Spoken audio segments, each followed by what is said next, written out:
loin dans l'absurdité de tout, dans la négation de la vie et dans l'exploitation, que tout le monde se rend compte que ça peut pas continuer, qu'on ne peut pas continuer à tuer.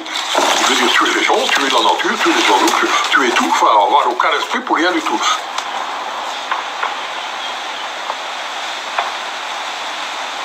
La première chose de la vie, c'est se sentir bien, au moins quelque part, créer, ne pas obéir partout, être libre, être créé, voilà, c'est retrouver la création. Et c'est pas facile, hein. C'est pas facile. Donc c'est créer son propre paradis terrestre. Et même faire un jardin dans lequel on est bien, dans lequel on se sent bien. Pas seulement pour la production, c'est pas le plus important, la production de légumes et de fruits. C'est tout à fait secondaire.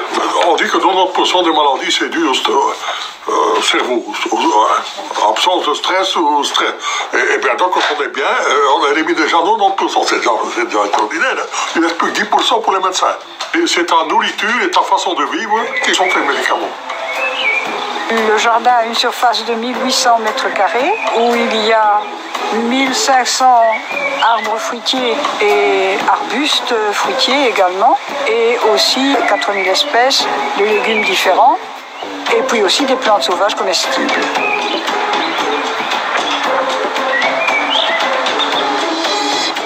J'avais aucune conscience de ce que pouvait être la nature. Je croyais même que l'homme devait dominer la nature. Maintenant, je considère tous les plantes, tous les arbres comme des êtres vivants, parce qu'ils ont un langage qu'il faut qu'on plante et on est dans la nature. Et on s'aperçoit bien qu'on est partenaires, c'est évident ça. On est le résultat de tous les autres gens, comment on peut dire des conneries comme ça qu'on s'est fait soi-même.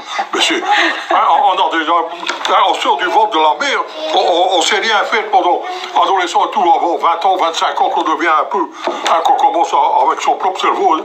Mais on est le fruit de tout le monde, de tout notre entourage, de tous les gens.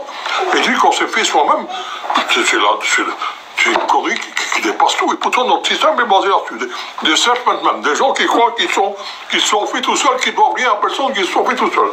C'est une absurdité incroyable, incroyable. Il y a des châtaigniers, des noyers, des kakis, des kumquats, des pêchers, des noisetiers, des poiriers, des abricotiers, des figuiers et des pommiers, évidemment. 650 variétés de pommes différentes.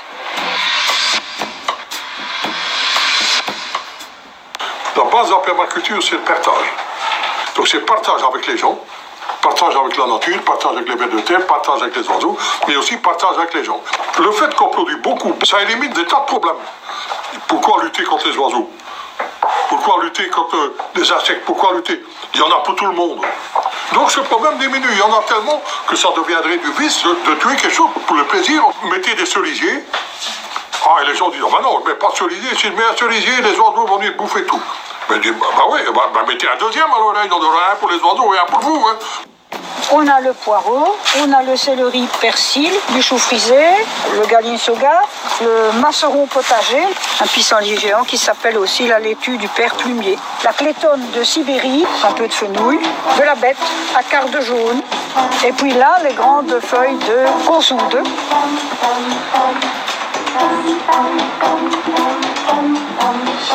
Moi, je faisais déjà la permaculture. Ce système-là, avant de connaître les mots, ça correspondait exactement à ce que je voulais, c'est-à-dire quelque chose de global, mais qui ne soit pas de nouveau une nouvelle religion, avec des nouveaux gourous, avec tout le bol, et ça me fait peur. Le principe, c'est pas ça, c'est tout à fait l'autonomie. En principe, la permaculture va à l'encontre de tout ça. Mais le christianisme aussi allait à l'encontre de tout ça. Hein. Et quand on voit l'église, comment elle s'est comportée tout le temps, donc il faut toujours faire vraiment attention. On fait du jardin le plus naturel, le plus bio possible, on donne toutes les techniques, l'esprit, le tout. Et puis chacun fait ce qu'il veut. Le chénopode, qui est également une plante sauvage comestible. Le but de la permaculture, c'est de chercher, d'associer, de faire et voilà, que nos rêves deviennent des réalités. Avant, c'était impossible. On ne savait pas faire des arbres en même temps que des fleurs, en même temps que des plantes. Il fallait absolument retourner la terre. Enfin, toutes des conneries comme ça. Et que maintenant, c'est complètement, je veux dire, balayé. Donc, ce que je fais, c'est montrer que que quasiment rien n'est impossible. Quasiment, je dis quasiment pour ne pas être trop prétentieux comme ça, mais je pense que rien n'est impossible. Il faut le temps de la découverte. Il y en a qui s'en passent, comment s'empêcher de pêcher, de remuer la terre. Bon, s'il y en a qui veulent faire ça, c'est parce qu'ils ont fait tellement de péchés qu'ils doivent suer, qu'ils doivent faire quelque chose pour avoir plus vite au paradis et pas à toutes des années de purgatoire au moins. Hein. Pour la terre, ça ne sert à rien, au contraire. Pour que les perce-oreilles puissent faire leur travail de nettoyer les fouilles d'éventuels vers, toutes les verminoses, les œufs et les pontes qui sont faites dans l'arbre par les carpocaps. Les perce-oreilles sont cachées dans ce petit nichoir et elles sont à pied d'œuvre pour aller se promener dans l'arbre et nettoyer les pommes des éventuelles incursions de vers. Et donc, depuis qu'on a installé ces petits pots, on a cueilli des pommes intactes. Les perce-oreilles font un travail magnifique. La permaculture, c'est augmenter la vie. C'est pas augmenter le coût de la vie, c'est augmenter la vie. Et donc, il faut faire de la permaculture, pas par peur de la mort, par peur de la souffrance, mais pour augmenter la vie, pour vivre mieux, pour être plus heureux, pour se sentir bien mieux. Donc c'est ça. On est là pour ça, pour faire découvrir le reste, le plaisir, le bonheur, le travail ensemble, manger ensemble, faire des fêtes ensemble, avec des produits sains, bien sûr. Donc on a de très beaux myrtilliers.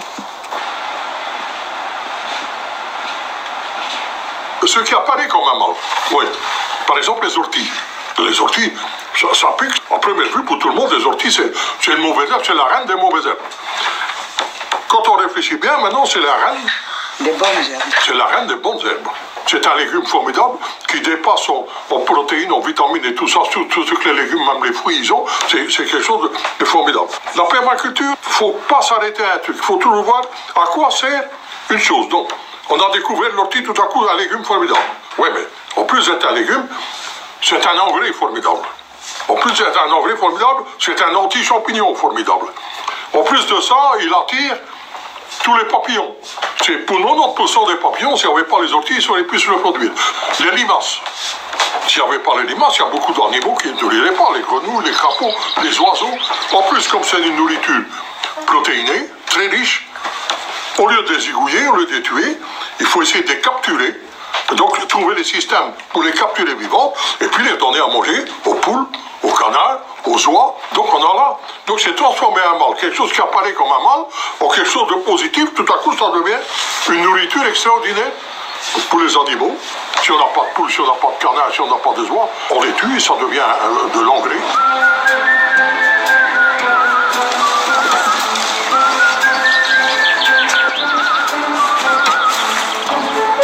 Le travail du cloporte est de détruire tout ce qui est pourrissant jusqu'à faire une cicatrice dans une pomme qui a une poche de pourri. Après le passage des cloportes, la pomme est intacte, on peut la consommer, elle n'a pas continué de pourrir. Beaucoup de gens viennent au groupe, enfin beaucoup, moins. Mais souvent pour des problèmes de santé, pour des problèmes, ils viennent chercher des médicaments, par exemple, ils viennent chercher des semences de plantes médicinales. Donc pour le faire eux-mêmes. Alors ce qui est formidable, la plupart du temps, c'est que quand ils sèment dans leur jardin les plantes médicinales, que ça pousse et qu'ils voient qu'ils sont là, ils n'en ont plus besoin. Dans la plupart des cas. Le fait qu'ils sont en disposition, qu'ils l'ont créé, ils sont guéris. La guimauve. La racine est un émollient quand les bébés font leurs dents. Ça soulage les douleurs des poussées dentaires des bébés. Il y a un pédiatre qui était très content de l'avoir trouvée pour la mettre dans son jardin. Il ne savait pas où en trouver, il l'a trouvée ici. Il y a des gens qui font des régimes absurdes. On dirait des vrais écolos, là, des écololos, on dirait qu'ils sortent des camps de concentration. Hein. C'est quelque chose d'aberrant. Ben pour eux, ça passe, mais quand ils obligent leurs enfants, bien toute leur famille, à manger comme ça, je trouve ça. Il y a quelque chose qui ne va pas, quoi. Alors je dis, quand il n'y a pas le moral, le meilleur, c'est la baraque à frites. Si on a acheté un bon paquet de frites avec de la mayonnaise et fait, et ça remonte le moral de façon formidable. Et le reste, c'est secondaire. J'en oublie. Oui, les vignes, il y en a 10 ou 15 qui grimpent librement jusque dans les arbres. Le Boscode Glory, le Phénix, le Régent, le Sigeribe, l'Émeraude, le Chasselas doré.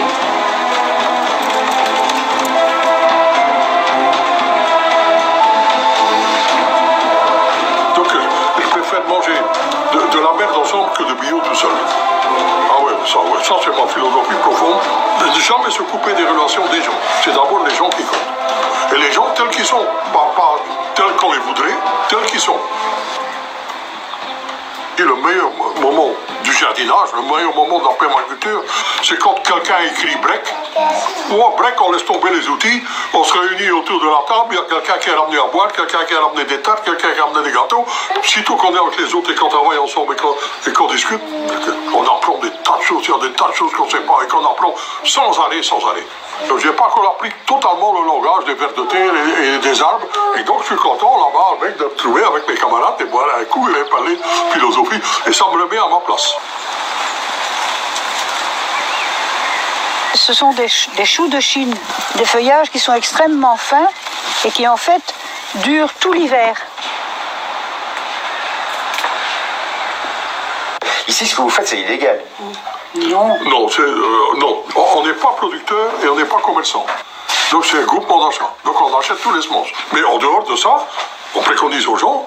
Donc dans les cours, on dit comment il faut reproduire les graines, comment les gens ils peuvent faire leurs graines eux-mêmes. La loi ne punit pas les groupements d'achat. Mais on ne peut pas être producteur, on n'est pas commerçant. Mais on est tout à fait contre ce principe de... On luttera. Même si je dois aller en prison, je ne vais jamais déloger. Il n'y a jamais quelqu'un qui va me faire dire à moi que je ne peux pas mettre telle semence. Ça fait des dizaines de milliers d'années que les gens ont sélectionné des semences et tout ce qu'on a. C'est le produit de tout le monde. Et c'est le produit des paysans. Hein. C'est pas le produit des ingénieurs agronomes dans les grands bazars. Là, hein. C'est facile, ils font des conneries. Ils mettent ensemble, ils ne créent rien du tout. Hein. OGM et hybride, ça rejoint même un peu, pour moi, ça rejoint le fascisme. C'est-à-dire une tentative d'arrêter l'histoire, de bloquer l'histoire, de bloquer la vie. Pour faire un hybride, ils disent qu'il faut 10 ans de recherche, c'est pour ça que ça coûte si cher. Mais pour faire ça, il faut sélectionner pendant 10 ans les parents. Il y a 10 ans de recherche pour faire les parents, pour faire un bon hybride. Pourquoi ils ne commercialisent pas les parents?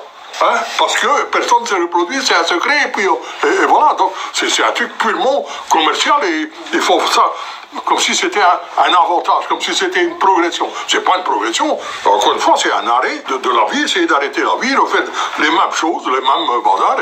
Et moi, c'est horrible ça. Alors on en sent les tues pareils, qui tous en même temps, un jour pris, ils sont tous mus, 100 jours pareils. C'est absurde, c'est quelque chose de... Voilà. C'est uniquement un truc commercial, uniquement... Voilà. C'est un pommier à fruits sauvages qui sont de très très grands pollinisateurs. C'est-à-dire que leur pollen fait en sorte d'avoir des bonnes productions sur les pommiers qu'on veut manger, quoi, avec les pommes à gros fruits. Et c'est un excellent collaborateur.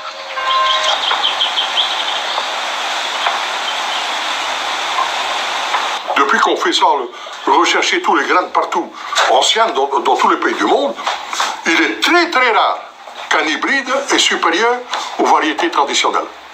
Quand on trouve la variété traditionnelle qui convient à son climat, à sa terre, au contraire. Et donc, dans le catalogue, comme on n'est pas sectaire, il y a encore quelques hybrides, mais au début il y en avait plus. Maintenant, tous ces hybrides diminuent, pas parce qu'on ne les met pas dans le catalogue, parce que les gens n'en veulent plus. On a 950 variétés de tomates dans le catalogue. Hein. Il y avait 20-25 hybrides. Au début, c'était les graines qui perdaient le plus. Maintenant, c'est les graines qui perdent le moins. C'est de plus en plus rare. Une fois qu'on a goûté des autres tomates que les hybrides, on ne sait plus manger des hybrides. Hein, parce que on dit, mais c'est dégueulasse, ça n'a pas de goût, ça n'a pas de machin.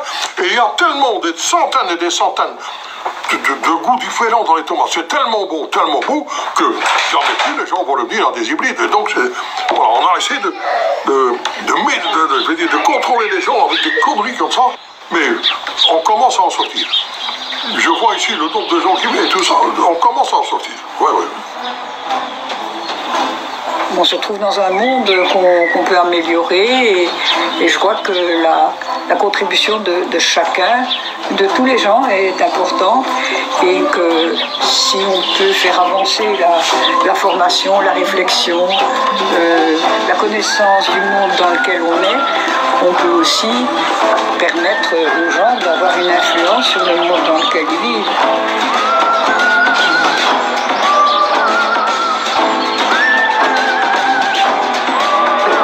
De la bête en fait, il y a plusieurs mots. Soirée ou belle dame, il y a la circe, qui a d'énormes feuilles, qu'on appelait la plante à peau au Moyen-Âge, la circe. Et celui-ci, c'est un des plus anciens du jardin, c'est un néflier.